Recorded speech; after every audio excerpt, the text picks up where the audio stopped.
لیکن کربلا کے میدان میں پیاسے حلق کی پیاس بجھانے کے لیے نہ دریا بار اچھلتا ہے، نہ آسمان پانی برساتا ہے، تیر برستے ہیں۔ پھر کہنے لگے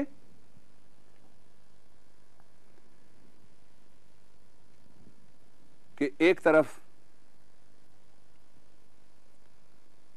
پانی مانگنے والوں کو پانی نہیں ملتا، پانی لے جانے والوں کو بازو کٹوانے پڑتے ہیں، دوسری طرف بنی اسرائیل پہ عنایات۔ مجھے جو بات سمجھ میں آتی ہے، اللہ رب العزت کا خود اپنا فرمان ہے، اس سے یہ نتیجہ میں نے نکالا کہ میں کسی پہ اس کے نفس سے بڑھ کے بوجھ نہیں ڈالتا۔ یہ نبوت، امامت، قیادت اور سیادت کے امتحان ہے۔ یہ امتحان وہی لوگ دے سکتے تھے، اور کوئی دے نہیں سکتا۔ یہ امتحان انہی کے لیے بنے تھے، اور کسی کے لیے بنے نہیں تھے۔ ان امتحانوں میں سے گزرنے والے تا قیامت زندہ رہنے کے لیے بنے تھے، ابدالآباد تک ان کے نام سربلند رہنے کے لیے بنے تھے۔ پہلی قربانی انسانی جان کی قربانی، جس کو ہیومن سیکریفائس، اس کے جو 6 حصے میں نے کیے۔ Number 1 is human sacrifice. Human sacrifice کی کچھ قسمیں آپ کو آج کی دنیا سے بھی مل جائیں گی۔ جو لوگ وطن پہ جان نثار کرتے ہیں، that is a human sacrifice. دفاع وطن پہ جان نثار کرتے ہیں، that's a human sacrifice. Border بچانے کے لیے جان نثار کرتے ہیں، دیٹس اے ہیومن سیکریفائس۔ وہ مر جاتے ہیں اس لیے کہ بہنوں کے سروں پہ آنچل رہیں، ماؤں کے سروں پہ چادریں رہیں، بیٹوں کے سروں پہ باپ کا سایہ رہے، ہمارے گھروں کی چھتیں سلامت رہیں، ملک قائم رہے، نظریے رہیں۔ Human sacrifice. اور ہیومن سیکریفائس کسی نہ کسی صورت میں ساری دنیا کی تہذیبوں کے سارے ادیان میں بھی اور سارے زمانوں میں رہی۔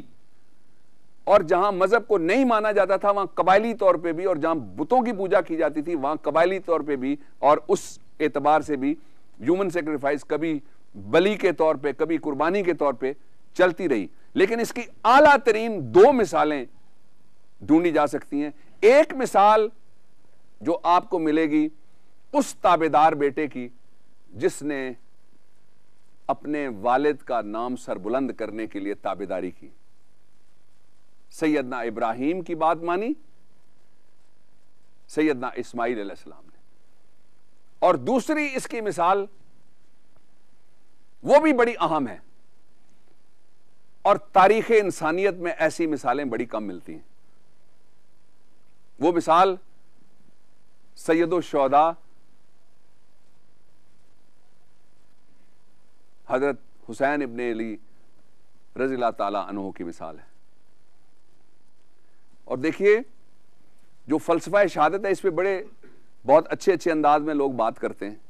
میں اپنے طریقے سے اس پہ ایک بات آپ سے شیئر کرنا چاہتا ہوں۔ میرے نزدیک شہادت کی کئی قسمیں بھی ہو سکتی ہیں، لیکن اس طرح کی قربانی صرف وہ شخص دے سکتا ہے جس کے پاس اللہ رب العزت نے یہ چوائس لا کے رکھ دی ہو کہ زندگی اور موت کے درمیان جو فاصلہ ہے اس کو طے کرنے کا فیصلہ تمہارے ہاتھ میں۔ میں آپ کو 2 مثالیں صرف دوں گا۔ پہلی مثال حضرت عیسیٰ علیہ السلام کی ولادت سے 399 سال پہلے ایتھنز کے شہر میں جب سقراط نے ایک نظریہ پیش کیا، ایک کتاب لکھی، تو اس پہ الزام لگایا چرچ نے، اس وقت کے جو چرچیز تھے انہوں نے کہا کہ یہ تو باغی آدمی ہے، اس نے یہ قبل از طلوع اسلام کی میں بات کر رہا ہوں، آپ صلی اللہ علیہ وآلہ وسلم کی تشریف آوری سے بہت پہلے کی میں بات کر رہا ہوں، یہ تو سیدنا عیسیٰ سے بھی پہلے کی میں بات کر رہا ہوں۔ اور اس وقت چوائس کیا تھی کہ یا سقراط زہر کا پیالہ، ایکسیکیوشن کے اب بھی طریقے ہیں کہ کہیں الیکٹریکیوشن کر دیتے ہیں، کہیں گلے میں پھندا ڈال کے لٹکاتے ہیں، کسی جگہ فائرنگ سکواڈ کے سامنے کھڑا کر دیتے ہیں۔ اس گورنمنٹ کے زمانے میں یہ طریقہ تھا کہ زہر کا پیالہ پیے۔ شاگردوں نے بھی، وہ شاگرد اس کے ارسطو جیسے اس کے شاگردوں کے بھی شاگرد، اس کے لیے چوائس تھی کہ زہر کا پیالہ پیے یا اپنا لکھا ہوا نظریہ واپس لے لے۔ اس نے زہر کا پیالہ پیا۔ میں آپ سے سوال کرنا چاہتا ہوں، یہاں پڑھے لکھے لوگ سارے بیٹھے جو سن رہے ہیں، ان سے بھی میں سوال کرنا چاہتا ہوں، ڈھونڈ کے مجھے جواب ضرور دیجیے گا کہ آج کون ہے جو سقراط کو جرأت کے استارے کے طور پہ نہیں جانتا؟ کون ہے جو اس کی قربانی سے واقف نہیں ہے؟ کون ہے جو اس نے موقف کے لیے جان دی اس سے واقف نہیں ہے؟ لیکن کیا کوئی مجھے بتا سکتا ہے کہ مارنے والے کون تھے؟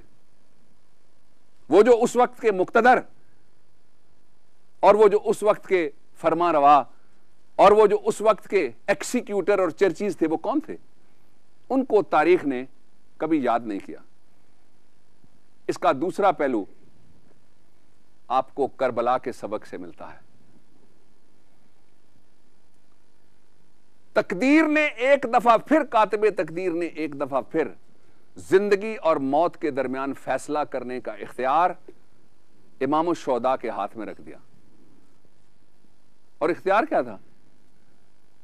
آج کے دور میں لوگ پارٹی بدلنا، موقف بدلنا، سائیڈ بدلنا، کنوینئنس سے ادھر جانا، ادھر سے ادھر چلے جانا، وہاں سے ادھر رخصت ہو جانا، وہ کہتے ہیں کوئی بات نہیں ہے، مسئلہ ہی کوئی نہیں ہے۔ سر داد نہ داد دست در دست یزید، کہ کسی قیمت پہ غلط بیعت نہیں کی جا سکتی، اس پہ زندگی اور موت کا فیصلہ طے ہونا تھا۔ لیکن یہ جو قربانی دیتے ہیں، ان کے لیے بھی اللہ رب العزت نے کیا قانون بنا کے قرآن کریم میں ایک سے زیادہ جگہ کہا، وہ مرتے ہی نہیں ہیں۔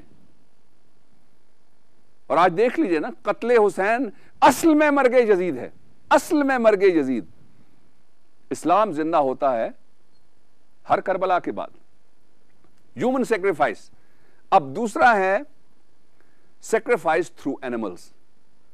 آپ یقین کیجئے، میں جب یہ آپ سے عرض کرتا ہوں، پوری محبت اور خلوص کے ساتھ میں یہ عرض کرتا ہوں، اور پورے دل سے میں آپ سے عرض کرتا ہوں کہ خدا را قرآن حکیم کو ترجمے کے ساتھ کھول کے ضرور دیکھیے، اس لیے کہ جو سیکریفائس تھرو اینیملز ہے، جانوروں کی قربانی ہے، وہ پڑھتے ہوئے میں حیران ہو گیا کہ اللہ رب العزت نے قربانی کے جانوروں کو قربانی آپ رہنے دیجئے، قربانی تو اس کے سچے نبی کے بیٹے سچے نبی کی یاد میں ہوتی ہے، اس کو آپ رہنے دیجئے ایک طرف تھوڑی دیر کے لیے، اس پہ بعد میں ہم بات کریں گے، اس کو بعد میں ہم ٹچ کریں گے۔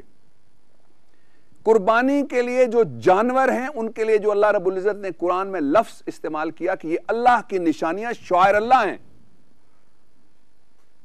اتنا بڑا رتبہ صرف ان جانوروں کو جو بے زبان ہیں، نطق نہیں رکھتے، بول نہیں سکتے، اظہار خیال نہیں کر سکتے، نہ نہیں کر سکتے، ان کو تابع کر دیا انسان کے قربانی کے لیے، مسلمان کے تابع کر دیا، اور ان کو شاعر اللہ کہا گیا۔